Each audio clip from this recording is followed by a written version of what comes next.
All right, shalom, shalom, shalom, shalom. My name is Yadon Yasharah with Savior Word of Yah Tabernacles of the Congregation of Israel. Welcome to our weekly Bible study. I know everybody is kind of surviving the pagan season. We know that they had the world celebrated their Christmas or Xmas yesterday. This is something that we as Hebrews, we understand the origins of this and we don't participate, and we try to sanctify ourselves and we try to, keep our focus on the things of Yah. So what we're going to study today and what we're going to get in today is we're going to talk a little bit about understanding the eighth day and the eighth day man, because there's a creation of the sixth day man, which is how we are created in the flesh. And then there's the new creation, just like you have the regular heaven and the earth, and then you have the new heaven and the new earth. And the new heaven and the new earth is what's going to be forever, just like the new man is what's going to be forever. So we're going to get into that concept, and it kind of breaks down and shows you why you have so much idolatry going on, because you got two different type of creation going on. You have a 6-day man, which is very carnal in nature and can be easily misled. And then you have the 8th day man, which is a whole new creation that only Yah can create. It cannot be duplicated. So we're going to open up first in the book of Deuteronomy, Devarim, chapter 4. And what we're going to look at there is we're going to see that the Most High has no shape or similitude. The Most High has no shape or similitude. So let me pull up the scripts. And again, this is an open forum. So if anybody has questions, comments, or if you see something different or you want to explore something, by all means, chime in, and we'll try to get to that. So we're going to open up in first Deuteronomy, Devarim, chapter 4, and we just want to read one verse here. So we're going to Deuteronomy chapter 4, and let's go to verse 15. All right, so we're just going to read a few verses here. Deuteronomy, Devarim chapter 4 and verse 15. Take you therefore good heed unto yourselves, for you saw no manner of similitude on the day that Yahweh spake unto you in Horeb out of the midst of fire. So there was no manner of similitude. So that means there was no shape, no image, no trail or nothing of that matter, nothing physical we could look at to say, oh, that's what the Most High looks like. So let's look at that word similitude so we make sure we understand that. Similitude is temunah, which is H8544. That means something portioned or fashioned. That is something shaped, something that has been put into a shape, or a ghost or some kind of phantom resemblance. Nothing. There was nothing there. All right. So we have to establish that, and we have to understand that when the Most High came in his presence, there was nothing, no similitude, no type of shape, form, or fashion. All right. So back to verse 16. Lest you corrupt yourselves and make you a graven image, the similitude of any figure, the likeness of male or female, the likeness of any beast that's on the earth, the likeness of any winged fowl that flies in the air, the likeness of anything that creeps on the ground, the likeness of any fish that's in the waters beneath the earth. And lest you lift up your eyes unto heaven, and when you see the sun and the moon and the stars, even all the host of heaven, should be driven to worship them and serve them, which Yahweh, your Elohim, has divided into all nations under the whole heaven. So he did not show you any of these things. He didn't give you no giant bird that flew by when he was talking, or when he came. He didn't give you the sun shining bright in your eye, or the moon in some weird moon phase or something, blood moon. He didn't give you none of that. He gave you no manner of similitude so that you can't turn around and say that is him, because that's what the carnal mind will do. The carnal cannot understand something spiritual, so it has to make something physical out of it. All right, to represent something that they cannot understand. So let's move on. Let's go to Genesis. We're going to go to Bereshit. And we're going to look at the creation. And we're going to see the different creations going on here. The sixth-day man that was created. And who created him? So let's go to Genesis. Let's go back to the beginning. Let's go to Bereshit chapter 1. And we're going to go to verse 26. Bereshit, Genesis chapter 1 and verse 26. And Elohim said, or Elohim said, let us make man in our image. So right there, you already see interesting perspective. It's saying, let us, so that's showing there's multiple people. And it says, make man in our image. So let's see what that word for image is.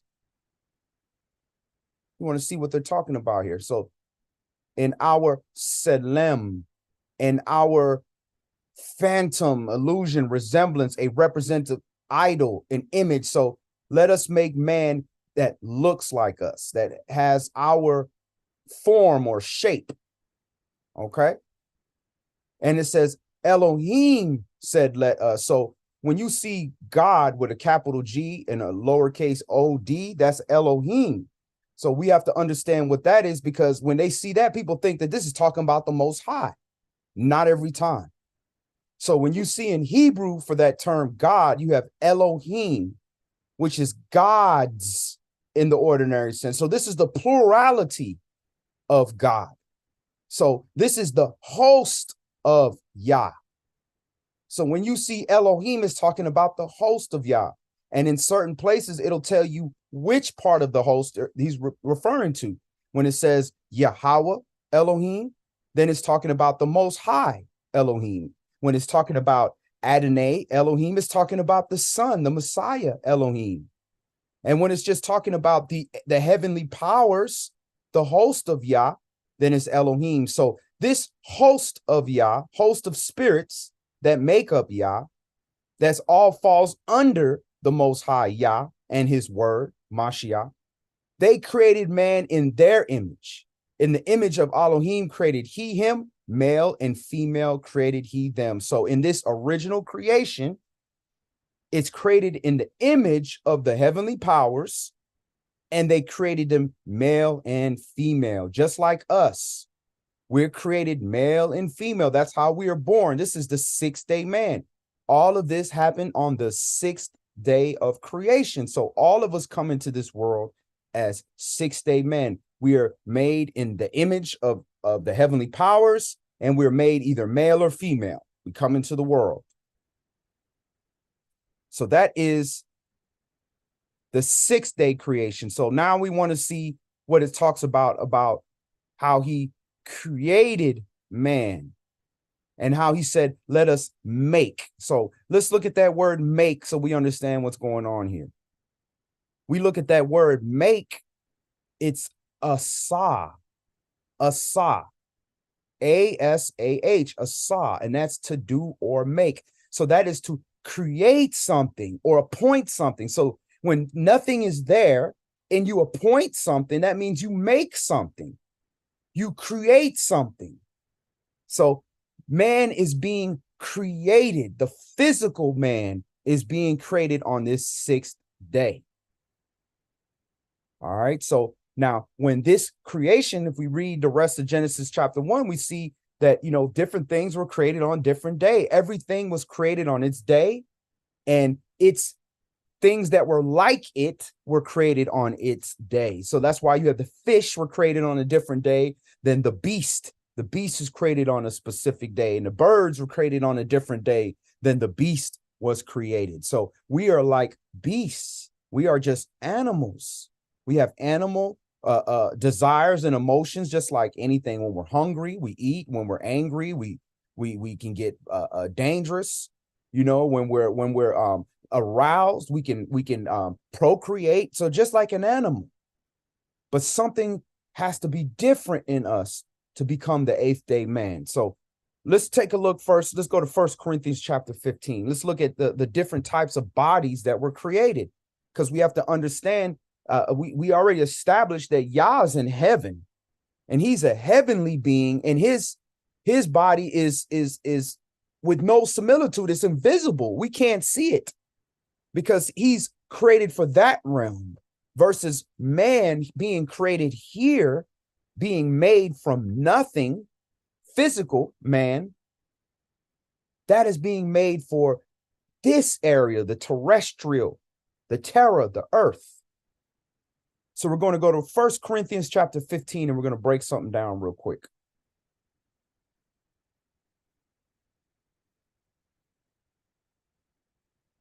First Corinthians chapter 15, and we're just going to read 38 through 40, and we're going to look at the types of bodies.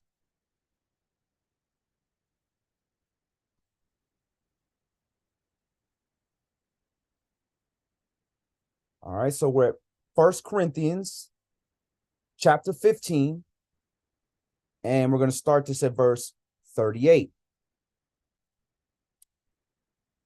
But YAH gives it a body as it has pleased him, and to every seed his own body. All flesh is not the same flesh, but there is one kind of flesh of men, another flesh of beasts, another of fishes, and another of birds. So YAH created each one of these animals, these beasts or these creatures, for its environment. So man was created for man's environment, and there's one kind of flesh of man. Then there's another flesh of beasts, and each one of those beasts has its own individual type of flesh. Then there's another type of flesh for fishes, which were created for the water, created for their own environment. Then you have another one for birds, and they're all different. None of them are the same. They're created for their own environment. Verse 40, there are also celestial bodies and terrestrial, but the glory of the celestial is one, and the glory of the terrestrial is another. So it's the same as in heaven. The things that are created for heaven are in heaven. So YAH and the angels and Elohim, the heavenly powers, all that, they're created for heaven. So their body is based on heaven. They don't need flesh. That's light. They're based on light, and whatever makeup, their makeup is in heaven. But the things that are on earth are carbon-based, need oxygen, need water. Those things are terrestrial, but the bodies are different. So what we get confused is when we start to try to mix the two, and we try to take heavenly things and we try to make it something that's terrestrial, when it's not the same. It can be parabolic and metaphoric of the heavenly, but it's not the same thing. Because again, we see here, the celestial has its own glory and the terrestrial has another. It's completely different. All right, and we are going through verse 40. All right, so we read that. All right, so let's move on. Let's go to Romans chapter 8. Romans chapter 8. Ramin chapter 8. So if you were created carnal, and you were created a carnal 6-day man, you are not going to change. That's how you were created. You were created for this plane, for this field. And it doesn't make you a bad person. It doesn't make you evil. Now, when you do evil things, that makes you evil. But being carnal, and that does not necessarily make you evil. But when the situation and circumstance arises, you will do evil things because you are carnal. That's just how you're created. Now, we don't choose how we are created. If that's the case, many of us would have chose to be spiritual from the beginning. We would choose to be stars, choose to be perfect. If that's the case, And we choose all our family and all our friends and everybody we love to be perfect, right? But we don't have that choice. The Most High chooses that. So it's the same thing with the carnal. You can't just choose to be carnal. If you're made that way, that's how you're going to be. If you're not made carnal, you could try to fit in. You could try to, understand and do things carnally like everybody else, and you're just going to get chastened, and you're just going to be at unease and unhappy.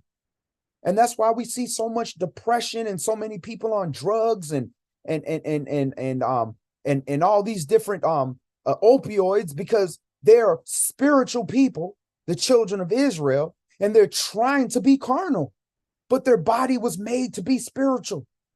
It's not going to work.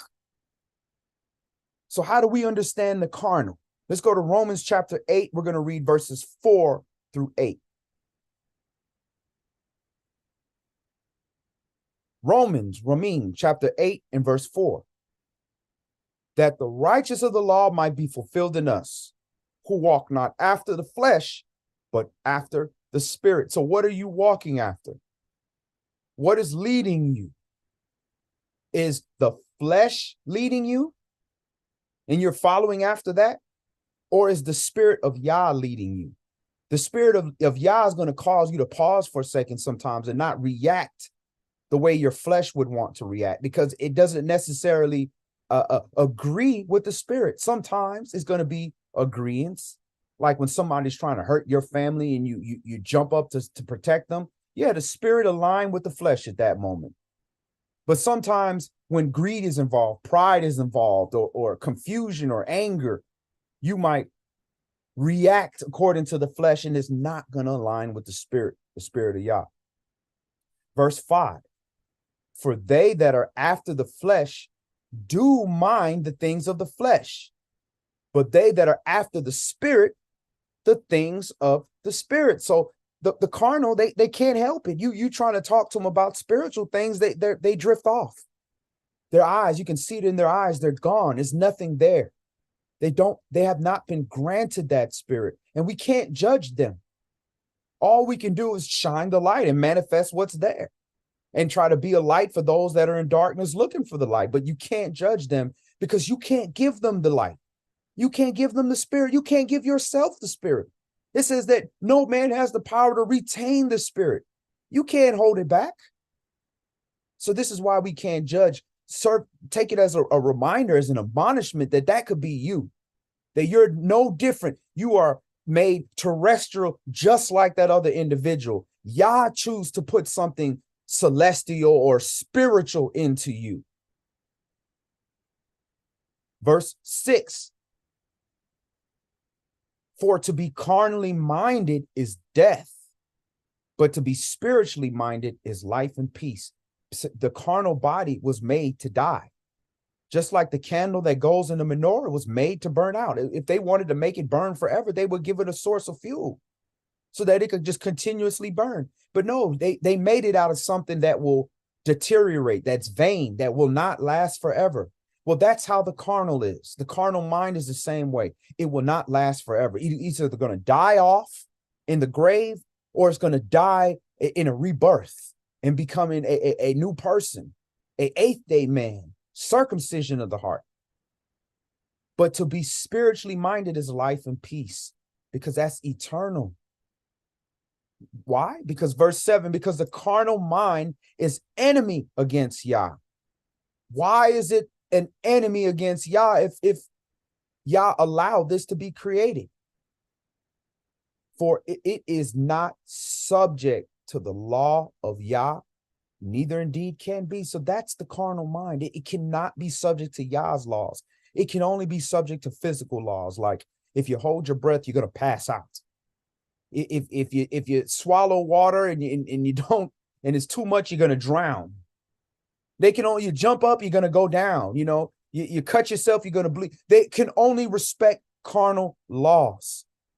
The speed limit is 100 miles an hour. They don't have enough money for the ticket and their license suspended. They're going to slow down because they respect the consequence. But the spiritual is subject to the law of YAH, which is invisible at times. This is something that's only visible inward, a decision of righteousness. But the carnal mind cannot be subject to that because they can't see righteousness. It's invisible. They can only see things that they can touch, see, hear, or taste. Only things with their physical senses.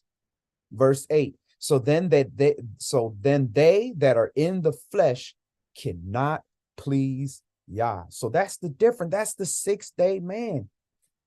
No matter what he do, he tries to live a nice life, and he says, I didn't steal, I didn't kill nobody, I lived a selfish life, but I put some money in, and I gave to the poor at times, but I'd never reached my full spiritual calling. But I was a good carnal man. People in this world will say I was a good man, and Yah will say, no, you're a carnal man, you're an enemy. I gave you the capability to be spiritual. And when I was chastening you and trying to get your attention and causing you to be depressed, you just medicated yourself. You had money. You just spent your money on hookers and drugs and vacations and just did everything to take your mind off of it till you die. But you gave money, you didn't get caught for your sin. So people consider you a good person, but that's the carnal person. That's enemy against Yah, because you cannot be subject to the law of Yah. And what's the law of Yah? Anything that proceeds out of his mouth is law. So let's go back. Let's start to look at the eighth-day man now. Let's go to Genesis, Bereshit chapter 2. Genesis chapter 2.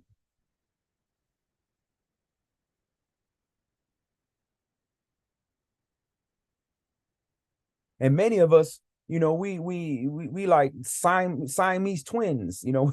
We connected. We got the old man, the sixth-day man fighting the eighth-day man, and they just fighting. And here you are, you in between trying to revive the sixth-day man. And this is the struggle we go through. And why do we go through? Because we're created terrestrial. But something that is out of this earth is being put into us, and it's foreign. It's foreign to us. And that's why they call us a strange and peculiar people. So we're at Genesis, Bereshit chapter 2, and we're going to read 7 through 9, and we're going to look at this eighth-day man. And first, you saw in the first creation in Genesis 1 and 26, it says Elohim created. Now you have Yahweh Elohim, Yahweh Elohim formed man. So now he's telling you who specifically in the Godhead, in the host of Yah, is made this particular creation now. First, it was the host, the heavenly host created. And we're going to see who that was. And then now you have Yah Elohim speaking. So, and Yahweh Elohim formed man of the dust of the ground and breathed into his nostrils the breath of life, and man became a living soul. So again, you had the sixth-day man created. Then what happened after the sixth day? You had the Sabbath. The seventh day, he rested. He did not create man on the seventh day. Now you have the day after, which is the first day of the week on a weekly calendar. But on a spiritual calendar, you have an eighth day, because you have something new. A new creation is happening now. And how do you know this is a new creation and not the same creation in Genesis chapter 1? Well, you got to look at the Hebrew. If we look at that word for formed, it's a different word than make. In Genesis chapter 1 and verse 26, the word for make was asah, which is literally nothing was there and now something was presented. Something was developed. So nothing there, something was now there. That's make. Now you have formed. Formed is something is here and it's being shaped. And how do we know that? We'll look at the Hebrew word. The Hebrew word used for formed was yasar. Yasar, which is H3335. YATSAR. And that's literally to squeeze into shape. Well, how are you going to squeeze something if there's nothing there? Mold into a form. Well, you got to have a mold to actually form it. So something was here. So Yah is now taking this sixth day man that was created, a terrestrial man, and Yah is now making him a celestial, heavenly man, a spiritual man, and he's shaping him. But Yah's invisible. So if Yah's invisible, that means his shaping and the things that he's doing is invisible. So whereas the sixth day man, you see that creation, you can watch that creation form. You can see that in a microscope. You can see it in a baby being born. You can see that creation being created. But this eighth day man is an invisible creation. It's something that you can't see physically. The person is the same person. He looks exactly the same, but something invisible is happening. He's being shaped by Yah. And we're going to get into that. What is this shaping? How does this shape the eighth day man? All right, so we're at verse 8. All right, so Yah shaped man out of the dust of the ground, right? And where did we come from? What do we're carbon based. So we were out of the dust of the ground. Then he breathed life into us. So his word is giving us life. And this is what's making us a living soul. Verse 8, and Yahweh Elohim planted a garden eastward in Eden.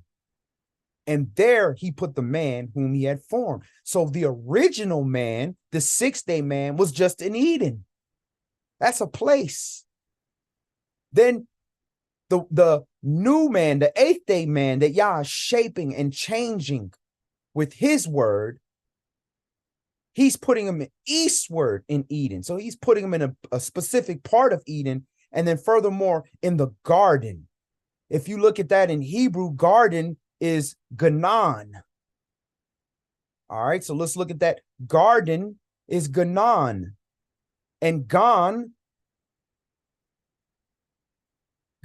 is literally the protected place, the hedged place. So he placed him in the east part of Eden, Adam, right? The eighth day man, Adam. And he placed him in a hedged and protected place. That's the garden. What's protecting him? Yah's word is protecting him. All right, so let's drop down. Let's go to verse 9. And out of the ground, verse 9, and out of the ground made Yahweh Elohim to grow every tree that is pleasant to the sight and good for food. And the tree of life also is in the midst of the garden, and the tree of the knowledge of good and evil. All right, so this is all in the hedged and protected place, so that the people outside of the hedged and protected place could not get to the tree of knowledge. Neither could they get to the tree of good and evil. All right, so let's drop down. Let's drop down to verse 15. And Yahweh Elohim took the man and put him in the garden of Eden to dress it and to keep it. So he took him. Where is he taking him from? I thought he created him in Eden, in the Garden of Eden. No, he didn't.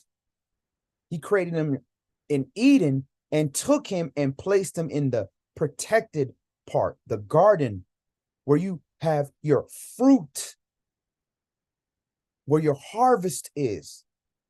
And there he was supposed to dress it and to keep it. He was supposed to work with these fruits of the spirit, fruits of Yah. Verse 16.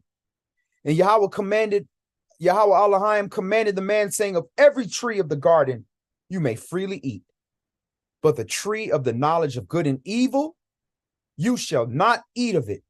From the day that you eat thereof, you shall surely die. And this is the only thing he told him not to eat, the tree of the knowledge of good and evil.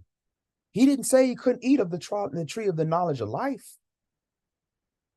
The tree of life, he didn't say he couldn't eat of that. He said he couldn't eat off the tree of the knowledge of good and evil. You don't need to know all that. All you need to know is what you're supposed to do. But we wanted more.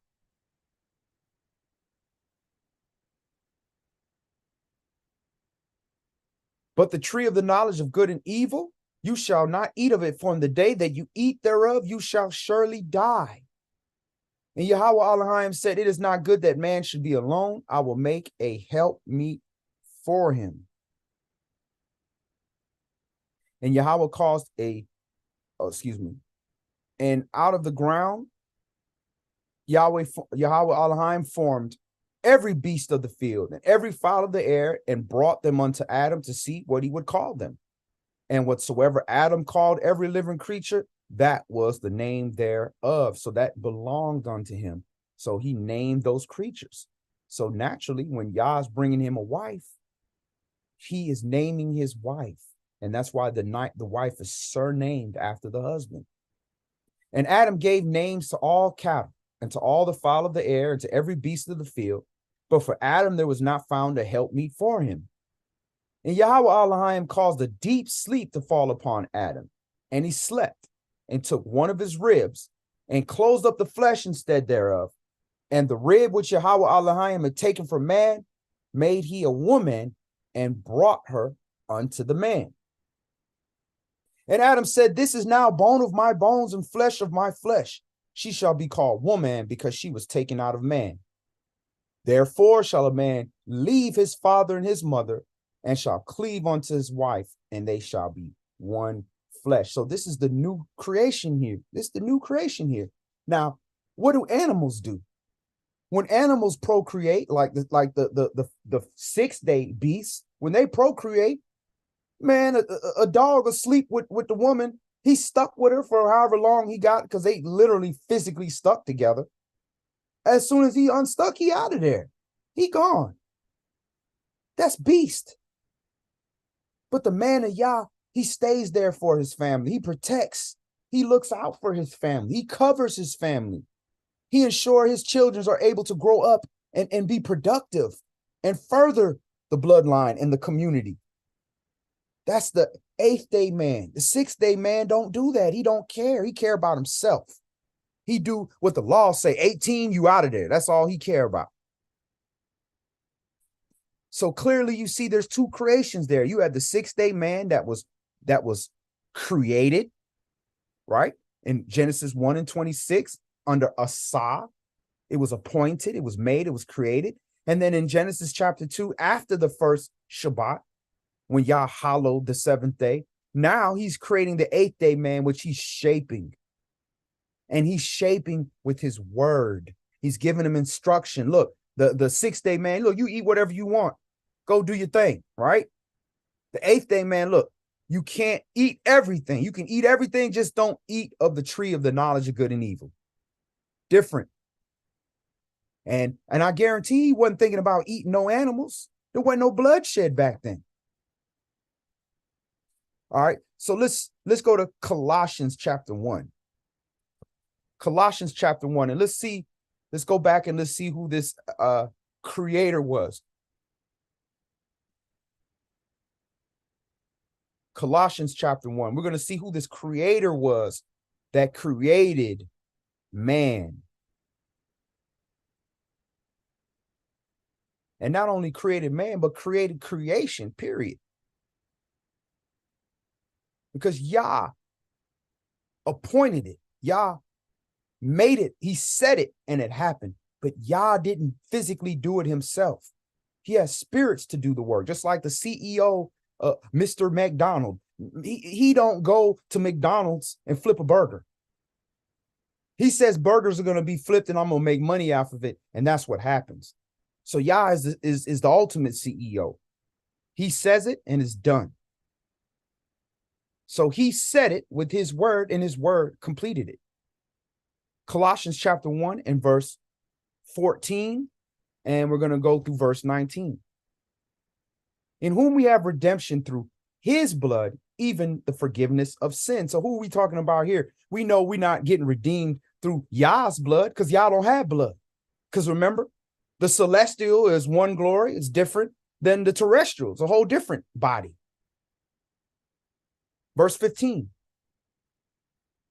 Even the forgiveness of sins, who is the image of the invisible Elohim, the firstborn of every creature. So we know who the invisible God is.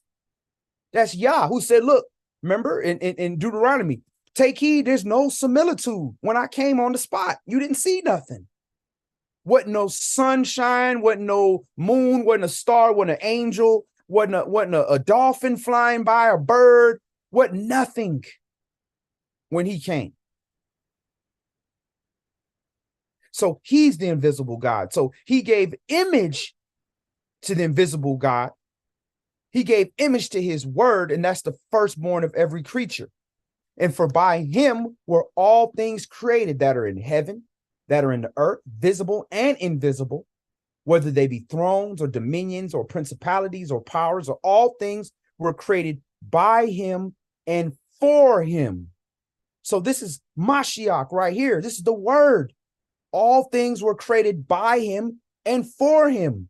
Verse 17, and he is before all things, and by him all things consist. And he is the head of the body, the assembly, who is the beginning, the firstborn from the dead, that in all things he might have the preeminence. For it pleased the Father that in him should all fullness dwell. So that was your creator right there. That was the architect or the builder that built everything. Now, the construction workers were the heavenly powers, the angels, Elohim, the beasts, the four beasts. Those were the physical people that physically did it. And we were created partially in their image. That's why we have, and again, those are heavenly things. That's why we have spiritual characteristics of those beings that created us, those heavenly beings of Elohim that are of Yah's host that created us. All right, so these are spiritual things that we're talking about now. So now we're talking about these spiritual things, the spiritual explanation of our creation, and the carnal will just not understand. And that's just the way it is. Let's go to Matthew chapter 13. And there's a reason why things were made this way. He could have just gave image to the things that were invisible in heaven. And when they came down in earth, they were in that physical state. And we would just know that that's what they look like. But Yah did not want to do that for a reason. He didn't want everybody to understand the spiritual. So he gave representation. And you had to have the spirit to understand. So this is why he spoke to us in these parables and these mysteries and these metaphors. So he can talk to us in code. We do it all the time. We can sit here and have a conversation against other around other people, other nations. They wouldn't understand a word we saying, but we understand everything. We're using metaphors, and it's not even just slang. Our slang is metaphors, parables. Matthew chapter 13 and verse 10, Matthew chapter 13 and verse 10, and we're going to read through verse 17. And shalom to my big brother, Yafi Yahweh. Good to see you, family. Matthew 13 and verse 10. And the disciples came and said unto him, why speak you unto them in parables? So the disciples are like, yo, why you keep talking to these people in parables? You know, why don't you just tell them plainly? Verse 11. And he answered and said unto them, because it is given unto you to know the mysteries of the kingdom of heaven, but to them it is not given. So the same reason we talk the way we talk, so we know the feds listening, the police, or the snitches, or another nation, or even people of our own nation in the same room. We talking about it. Y'all do the same thing. And that's why this whole book is filled with parables and mysteries and all types of things. They just won't get it. Again, verse 11, because it's given unto you to know the mysteries of the kingdom of heaven, but to them it is not given. It's not given unto them. For whosoever has, to him shall be given. So if you have the spirit, more. He's going to give you more. He's going to demand more of you. And he shall have more of abundance. He'll gain more.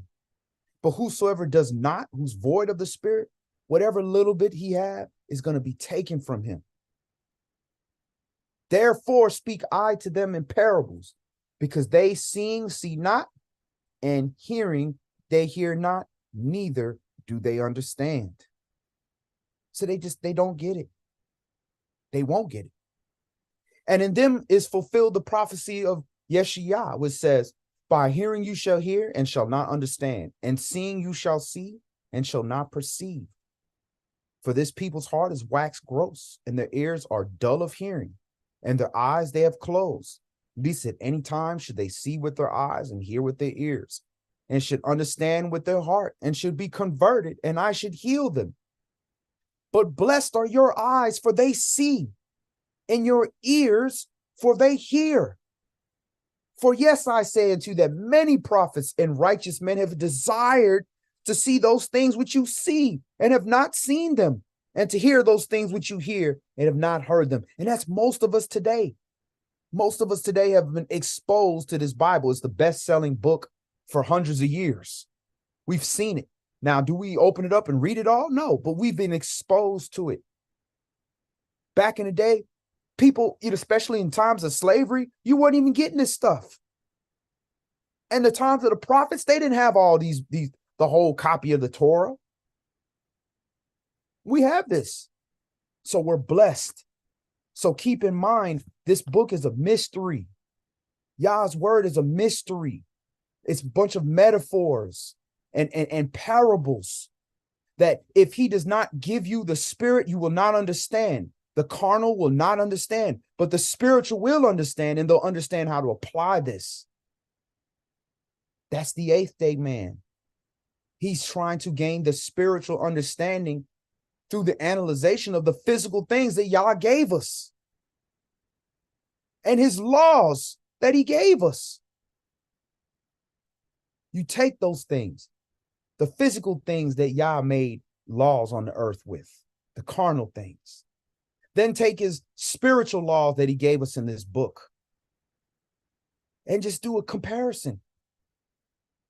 And you'll start to see a pattern. He made things for a reason this way.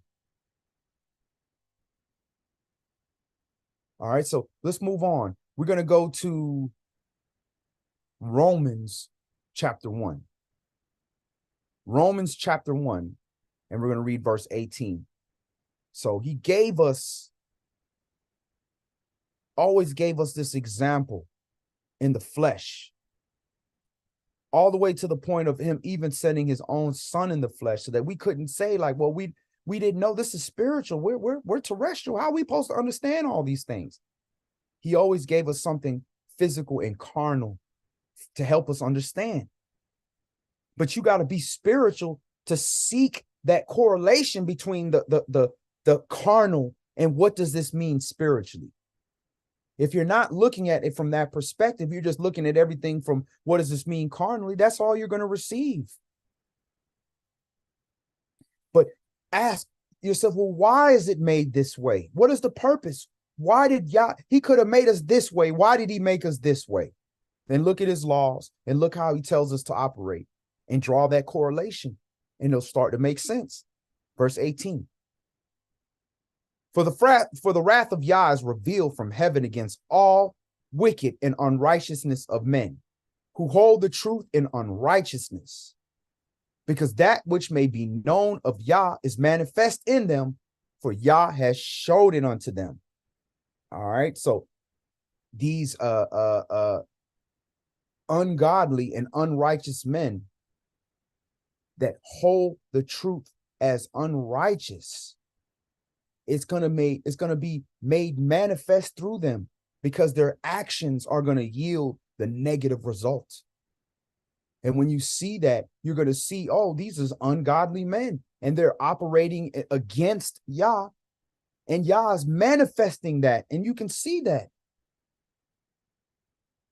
Verse 20, for the invisible things of him from the creation of the world are clearly seen. So how are we seeing the invisible things from the creation of the world. If it's invisible, how we see it?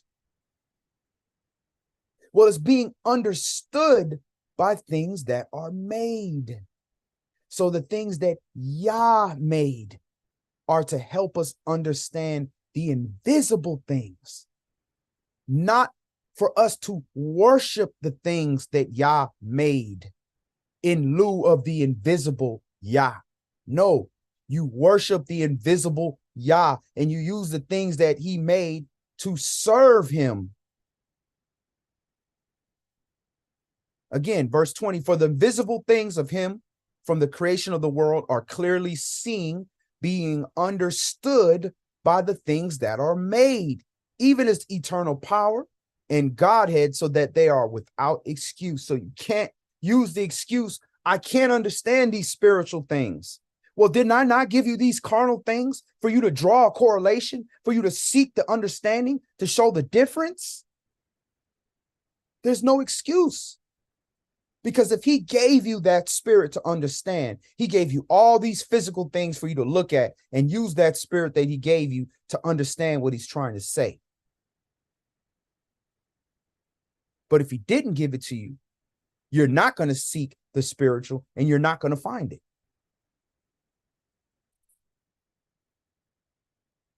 All right, we can stop there. Now, actually, let's go through verse 24.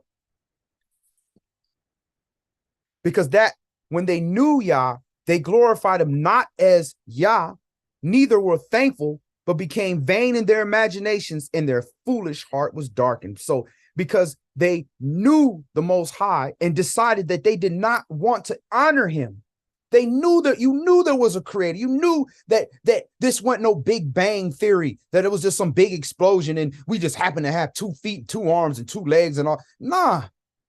We knew that there was a creator, that there was a higher power. They'll even say it, higher power. But they deny his truth for the things that they create in their own imagination or the imagination of another man. And because of that, their mind is darkened, and now they believe that foolishness and they caught in their own vanity. Professing themselves to be wise, they became fools. All these scientists, they try to give you this ball earth, telling you the earth's spinning around 100,000 miles an hour and all this foolishness.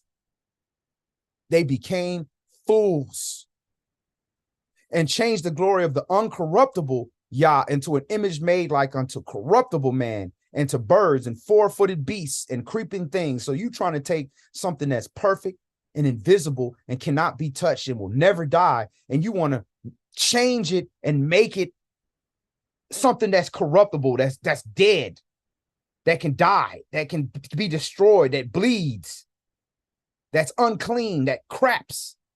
And you're going to say that that's Yah.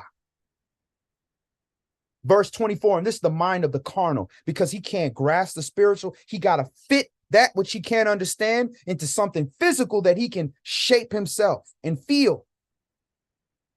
Wherefore Yah also gave them up to the uncleanness through the lust of their own hearts, to dishonor their own bodies between themselves. All right, so let's move on from there. So that is the carnal man. He can't receive those things of the invisible because it's being represented by the things that Yah made, but he cannot make those correlations because he can only deal with the physical. Well, that's a bird. Well, that's all it is a bird. Well, why is that bird flying down in the shape of a dove, landing on the top of Mashiach with a voice coming out of heaven saying, this is my son in whom I'm well pleased, my only begotten son? Nah, I'm just looking at a bird. That's the carnal. They will never grasp the spiritual understanding of anything. That's the 6th day man. The 8th day man is seeking to break out of that just soul carnal understanding and get both, because there's going to be a carnal explanation and a spiritual. The carnal explanation is how scientifically it happened, and the spiritual reason is why Yah used that carnal thing to represent his spirit. All right, now let's look at this 8th day. And now again, the carnal won't grasp this part of the understanding. This 8th day, he's going to see, oh, well, this is just Sunday, or this is the first day, or whatever. He won't grasp the eighth day understanding. So Yah is trying to drill this into our head. So we're going to go through it real quick. Let's go to Genesis chapter 17, and we're going to read 9 through 14. Bereshit.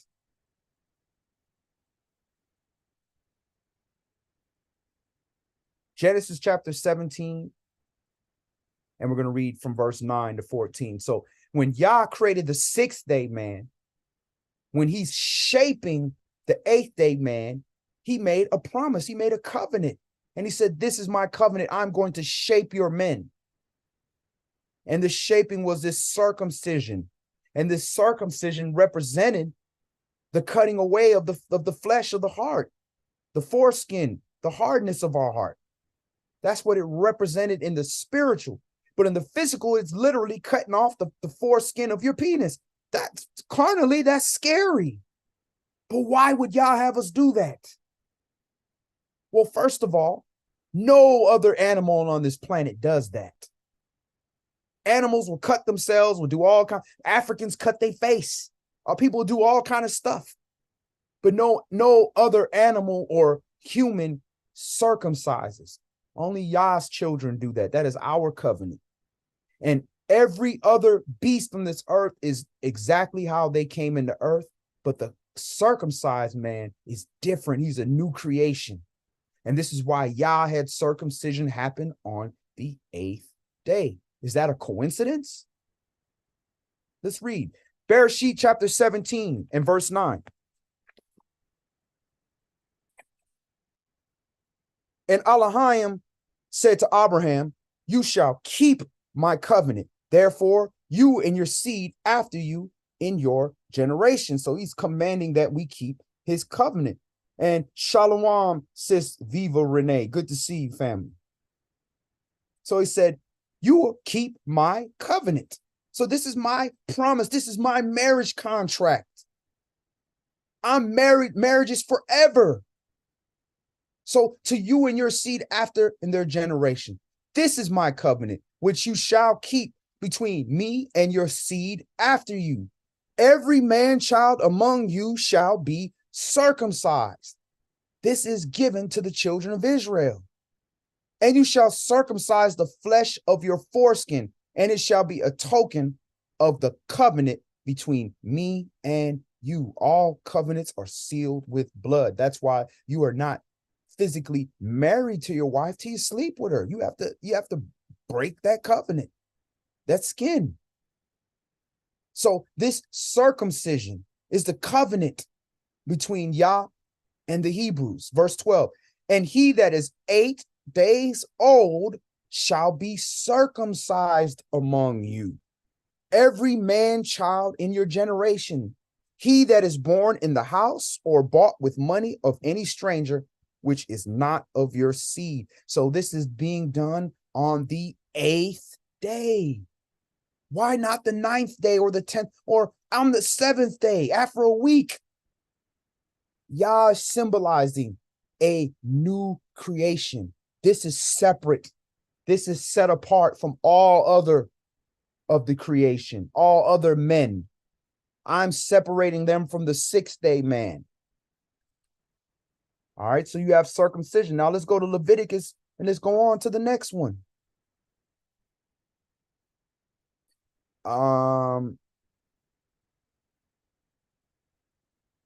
Let's go to Leviticus 23, YAH. We're going to look at the 8th day again. YAH chapter 23, and we're going to start at verse 9. Leviticus 23 and verse 9. So now we're in the holy days, and Yah is again setting apart the 8th day. And Yah was spoken to Moshe, saying, speak unto the children of Yasharah, and say unto them, when you be come into the land which I give unto you, and shall reap the harvest thereof, then you shall bring a sheaf of the first fruits of your harvest unto the priest. And he shall wave the sheaf before Yahweh to be accepted for you on the morrow after the Shabbat, the priest shall wave it. So what day is the Sabbath day. What number day is the Sabbath? Well, we know, you're Hebrew, you know this. We know it's the seventh day. So the day after the seventh day, which is physically the first day of the week, or Babylon Sunday, for this special event is considered an eighth day. Or else, why would they not just say on the, if this was if the Shabbat happened to be on the seventh day, and say on day 8, do this? No, they're saying the morrow after the Sabbath. On the 8th day, the priest shall wave it. So that's the first fruit. That's when you're giving your first fruit offering. So this is the shaping of man. This is invisible. You taking the first fruits of the best of your harvest and giving it unto Yah is invisible. That is something invisible. Something invisible in you makes you do that. That's spiritual. You taking that and putting those first fruits out there, that ain't going to automatically make something happen. There's no science behind that. You take that and you give that to Yah, then all of a sudden your tree's going to grow bigger. No. That's spiritual. That's invisible. So that's him shaping man, that's saying, listen, I gave you everything that you have. Only reason you grow is because I make you grow. So whatever fruit you produce in that garden, and that garden is supposed to be you. You're supposed to be the hedge place.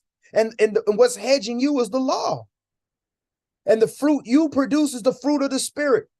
All the first 10%, that's supposed to belong to him. So he's symbolizing that with the 8th day. That's what the 8th day man symbolizes. So drop down to verse 15. So now we're going to go to Feast of Weeks. And you shall count unto you from the morrow after the Shabbat, from the day that you brought the sheaf of the wave offering, 7 Sabbaths shall be complete. So that's a whole completion. 7 is the number of completion. Then 7 times 7, that's 49. That's a completion. But then here in verse 16, it says, even unto the morrow after the 7th Sabbath, you shall number 50 days. And you shall offer a new offering unto Yahweh, a new meat offering. So now you have another set apart day, which we read further down. It's treated as a Sabbathon. It's treated as a holy day. The morrow after the Sabbath, the 8th day. So Yah give you 2 witnesses. The 8th day man is going to offer his offerings unto Yah, the best of what he has. First, then last, tabernacles. We drop down to Leviticus chapter 23, and we start this at verse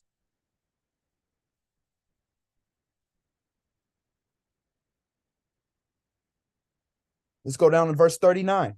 Also in the 15th day of the 7th month, when you gather in the fruit of the land, you shall keep a feast unto Yahweh 7 days. So that's just like the first one of the season, 7 days, where you have unleavened bread, right?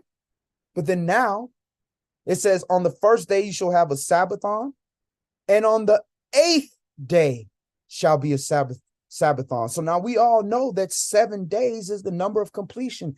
So this is something different. We've never had an 8-day feast. We had the 7-day feast with tabernacle, with unleavened bread. Now at the end of the season, we get this 8th day feast, representing that last great day, the 8th day, which we are trying to live into.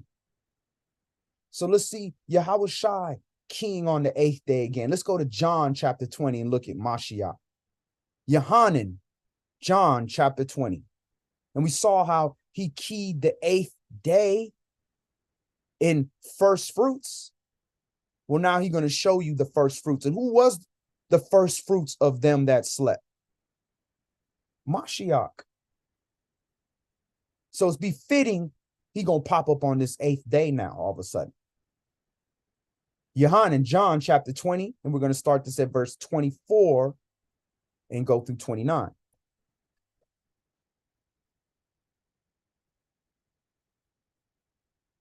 Yohanan, John, chapter 20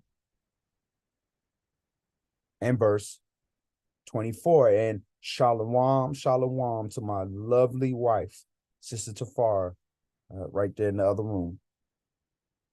Yohanan, John, chapter 20, and we're going to read verses 24 through 29. But Thomas, one of the 12, called Didymus, was not with them when Yahushua came. The other disciples therefore said unto him, We have seen the Adonai. But he said unto them, Except I shall see in his hands the print of the nails, and put my finger in the print of the nails, and thrust my hand to his side, I will not believe. And that is the sixth-day man. He can only believe what he can see. He can't believe the scriptures because the scriptures are spiritual. He can only believe what he can touch, see, hear, feel. And now look at verse 26. And after 8 days, again, his disciples were within and Thomas was with them. Then came Yahushua, the doors being shut, and stood in the midst and said, Peace be unto you. So now he's showing up 8 days later. So now if we follow the trail on this, we'll find out that this is him showing up for tabernacles. Excuse me, not tabernacle. That's him showing up for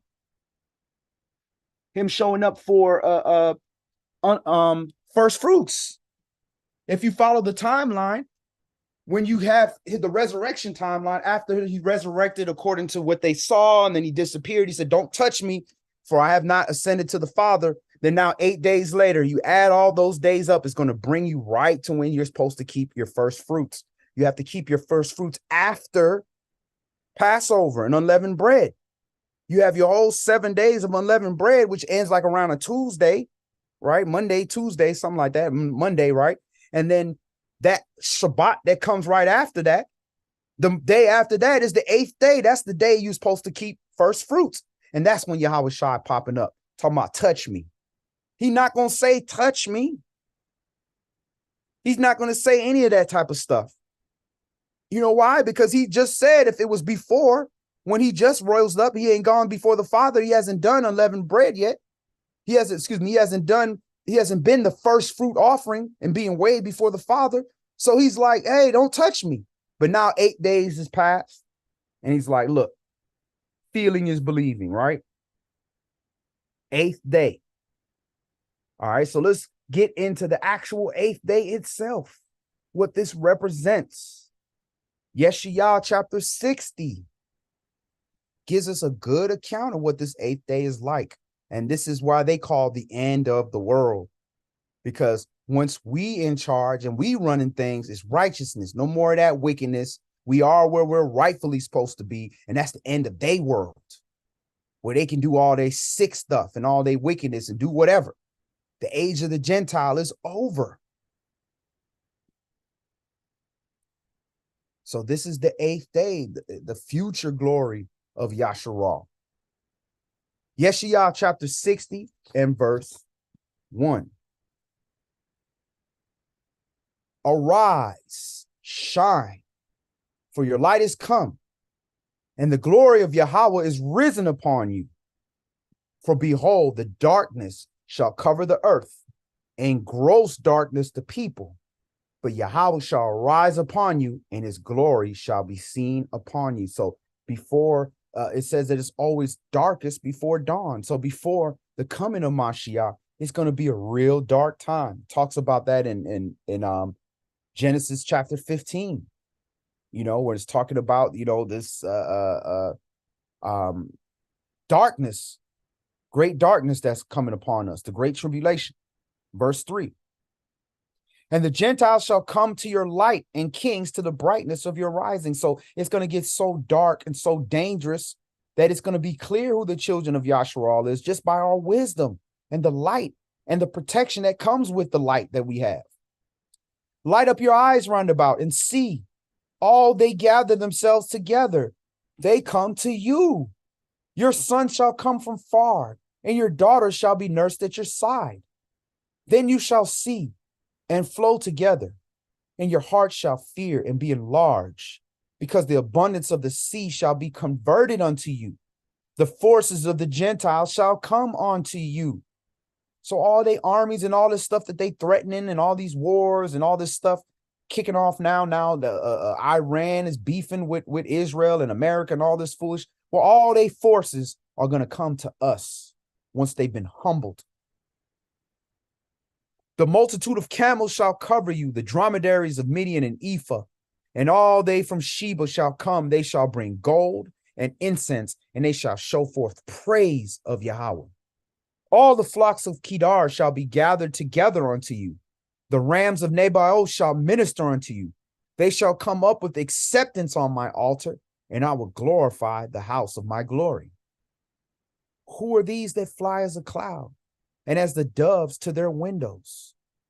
Surely the isles shall wait for me, and the ships of Tarshish first, to bring your sons from afar, their silver and their gold with them, unto the name of Yahweh, your Elohim, and to the Holy One of Yasharal, because he has glorified you. So the ships of Tarshish, those are the Spanish ships, those big barges and things that would bring the biggest cargo over here. The biggest cargo at the time was us. So them same big ships, they gonna bring us back. But we not coming broke and empty like we did last time. We going back with silver and gold and with a name.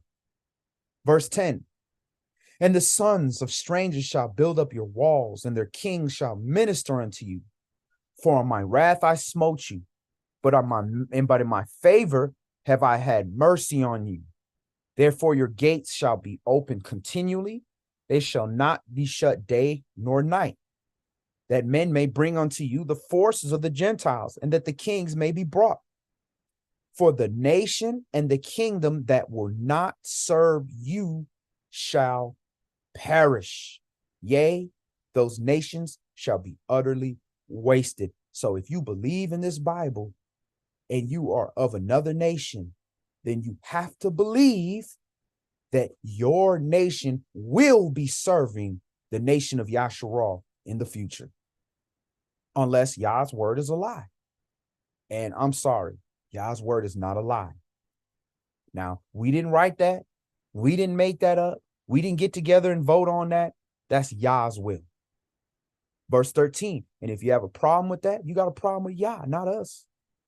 Verse 13, the glory of Lebanon shall come unto you, the fir tree, the pine tree, the box together, to beautify the place of my sanctuary, and I will make the place of my feet glorious.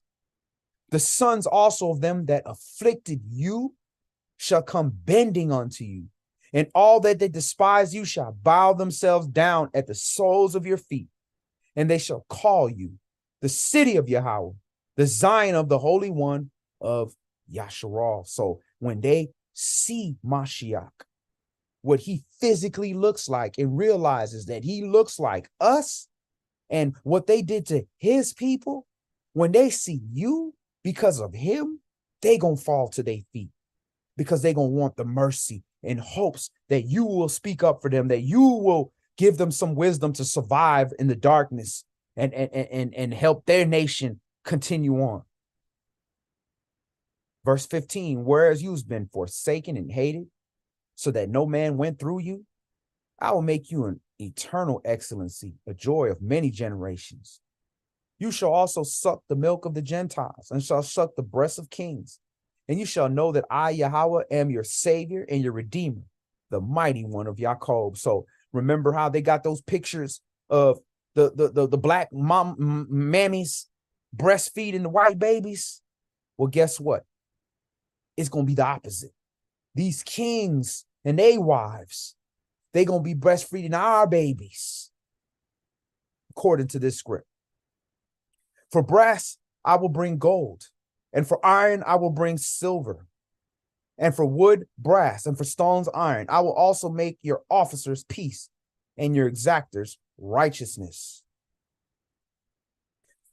Violence shall no more be heard in your land, wasting nor destruction within your borders, but you shall call your walls salvation and your gates praise. So your wall will be salvation. It won't be called the Wailing Wall.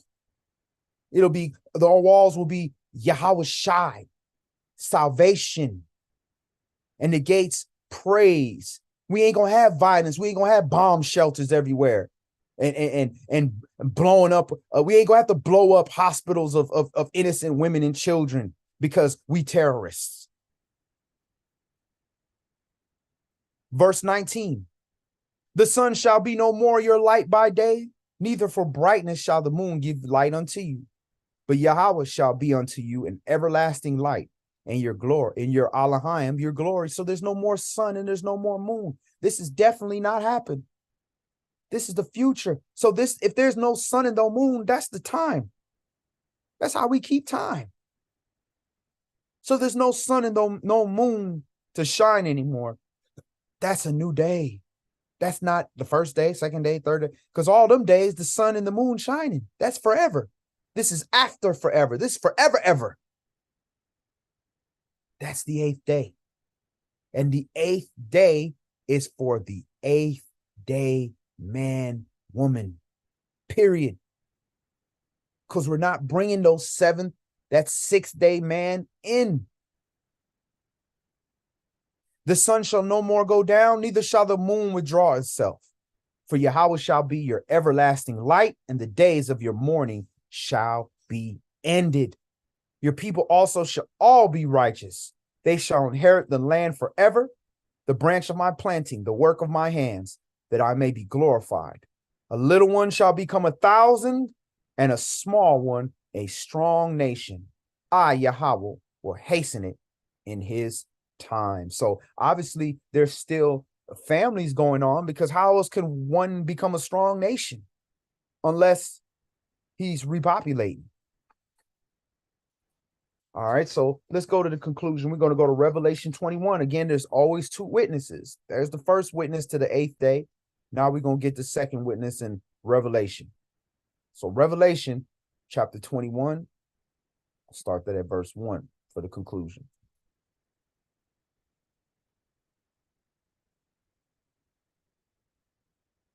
Revelation chapter 21 and verse 1.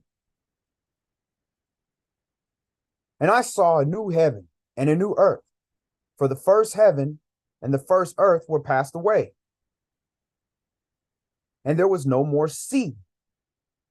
And I, Yohanan, saw the holy city, New Jerusalem, coming down from Elohim out of heaven, prepared as a bride adorned for her husband. And I heard a great voice out of heaven saying, behold, the tabernacle of YAH is with men, and he will dwell with them, and they shall be his people, and Elohim himself shall be with them and be their Elohim. So YAH is perfect. So for YAH to come dwell here, this has to be perfect. Heaven was messed up when the third of the angels left their former estate. So that's why we have a new heaven coming. And earth was defiled by the adversary, the devil. And that's how we have a new heaven and a new earth. And this is going to be for the 8th day creation, which is perfect, which is only created by YAH, not created by anything that will cause you to err. That's the 8th day creation. That's the whole game plan, is for YAH to be able to dwell with us, but he cannot dwell with us while we're in our altered, our imperfect state, because we would just burn away until we become perfect. Verse 5. And he that sat upon the throne said, behold, I make all things new. And he said unto me, write, for these things are true and faithful. And he said unto me, it is done. I am Alpha and Omega, the beginning and the end.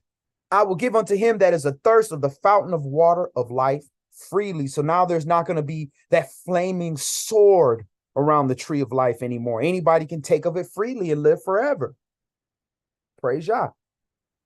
Ed Shalom, sis Geesey Cole. Good to see you. And we have a comment from Sister Tafar. It says, have to really set our heart on Yah's purpose and our spiritual man, and ensue self, meaning die to selfish and carnal thinking, and learn to be content with the fruit of the word and of the spirit. Hallelujah. You know, there's just so much going on in this world to really distract us. Everything is created to distract us, to keep us from that. Because the more we turn away from the plow, is the more we start heading off direction, because that's what the body is designed to do. Yeah, we are allowing the eighth day man to control the 6-day vessel that we live in, which is this flesh. All right, so Revelation chapter 21, and we're at verse 7. He that overcomes shall inherit all things, and I will be his Elohim, and he shall be my son.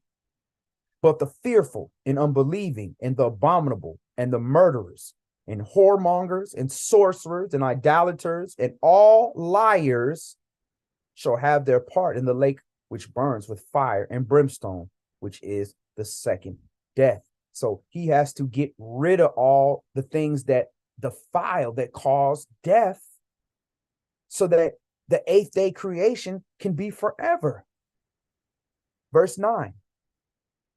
And there came unto me one of the 7 angels, which had the 7 vials full of the 7 last plagues, and talked with me, saying, Come here, and I will show you the bride, the Lamb's wife. And he carried me away in the spirit to a great and high mountain, and showed me that great city, the holy Jerusalem, descending out of heaven from Elohim. So let us understand, we are not going to heaven. Why would we want to go to heaven when there's going to be a new heaven and a new earth? New heaven is coming here, New Jerusalem. Elohim, we just read it earlier, in the beginning of Revelation 21. He is dwelling with us. He's coming here to dwell with us, but for him to dwell with us, we have to be perfected. And that's what Mashiach was created for, to perfect us, to keep us in perfection. The word. Verse 10 or 11. Having the glory of Elohim, and her light was like unto a stone most precious, even like a jasper stone, clear as a crystal. And had a wall great and high, and had 12 gates, and at the gates 12 angels, and the names written thereof, which are the names of the 12 tribes of the children of Yasharal. So again, keep in mind, they're describing physically what something spiritual looks like. So yeah, it physically looks like this. It has this physical appearance as jasper stone. Now we know what jasper is like, brown, and it's saying clear as a crystal. So it's see-through with brown tint. And it had a wall great and high with 12 gates, and their 12 gates had the names of the 12 tribes.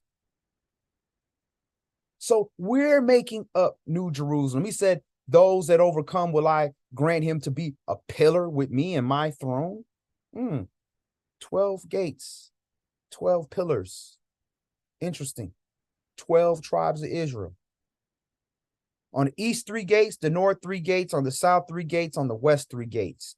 And the wall of the city had 12 foundations, and in them the names of the 12 apostles of the Lamb. The 12 apostles are the foundation, the gates, the 12 tribes.